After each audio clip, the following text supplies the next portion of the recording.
What's going on, guys? I'm SuperRebel, and today we are back with episode 2 of everything we know about Just Cause 3. Now, super duper quick, I just would like to say thank you for the support so much on the first episode of this. We smashed over 10,000 views and over 300 likes, which is just crazy. You guys have been helping the Just Cause 3 show so much. The support has just been overwhelming. So if you guys can help smash 100 likes on this video in under 24 hours, that would just be crazy.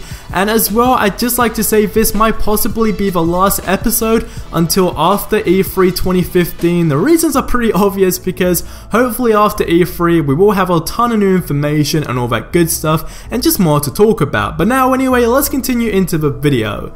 So firstly, there are going to be loads of new vehicles in Just Cause 3. This might sound stupid, but quite a lot of people were assuming that the majority of the vehicles we had in Just Cause 2 are going to return in Just Cause 3, which is partly true but not at the same time. But someone did ask them on Twitter and they did say, I have a small idea because I'm a huge fan of all the different kinds of vehicles in Just Cause, but I'd like to see some kind of off-road tank slash four-wheeler mix. And they did reply back saying, we have a lot of new vehicles that I think you won't be disappointed. So I'm assuming we are probably going to get things like we had in Just Cause 2, for example a quad bike, but then in terms of new stuff we might get a dune buggy, monster truck, so just any other off-road vehicle. But those three are, I guess, the most common and the most fun to mess around in.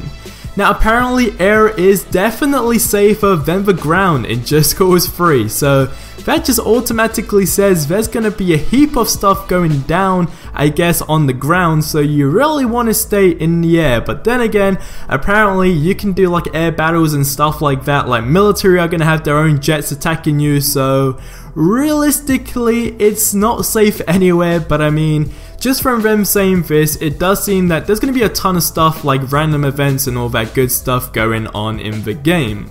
Now Easter eggs are definitely going to make an appearance. I mean, I don't really see why they wouldn't add Easter eggs in Just Cause 3. That would be, I guess, a kind of stupid move, because Easter eggs are always fun, and we had some great ones in Just Cause 2. I believe there was one about a Will Smith film as well. Then there was like a whale as well. There were like a ton of crazy Easter eggs, so I'm really excited to see what we are going to get in Just Cause 3. This time though, we might get a lot more Easter eggs about Just Cause 2 rather than random stuff in the world. Maybe the, I guess, mystery monster man, whatever he was, I can't exactly remember his name, but it was just this creepy dude in the middle of nowhere that was like a dead military guard pretty much, and he literally followed you about everywhere you went, but he didn't touch you, but it was just kind of creepy. Now there is going to be no demo for Just Cause 3, unfortunately. This is kind of sad actually, because demos are a good thing in my opinion. Like, demos are great, and we did have a demo back with Just Cause 2, but I guess considering the time period, like we're talking 5 years ago, demos were really, I guess, common back then. Like, you don't really see games release demos nowadays. It's more or less closed betas and stuff like that. So hopefully we might get a beta or beta, however you guys wish to pronounce that.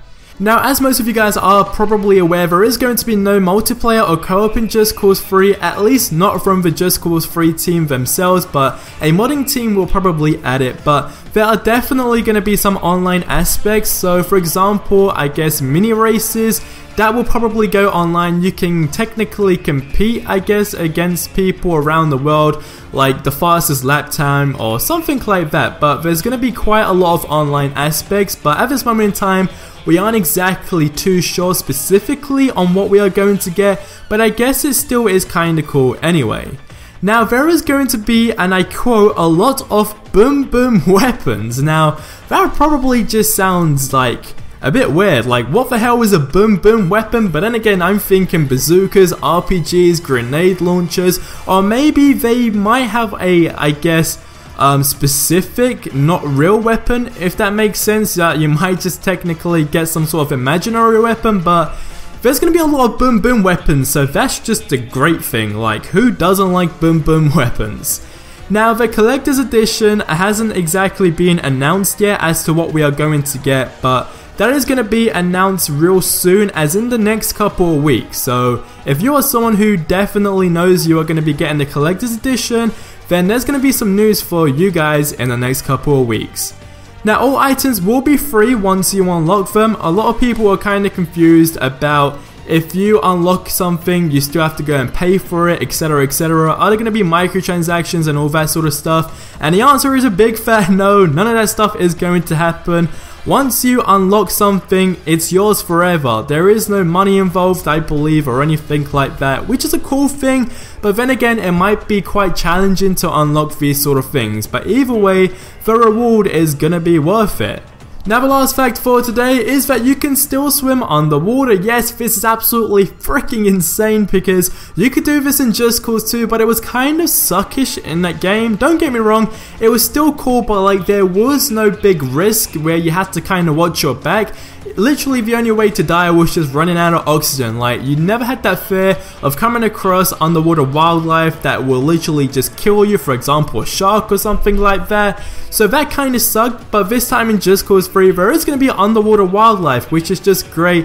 And just the whole idea of exploring underneath water is always a cool thing. I really love that in open world games like this. So that's it for today's video. Hopefully I taught you something that you didn't know already, and if I didn't, then I'm just a big failure. But how excited are you for this game? Because I am super stoked. I cannot wait to E3, and there's going to be another video because I have some cool information actually. So yeah, but anyway, if you liked the video, leave a like, subscribe if you haven't already, and as always, I'll catch you guys in the next video. But till then, adios amigos.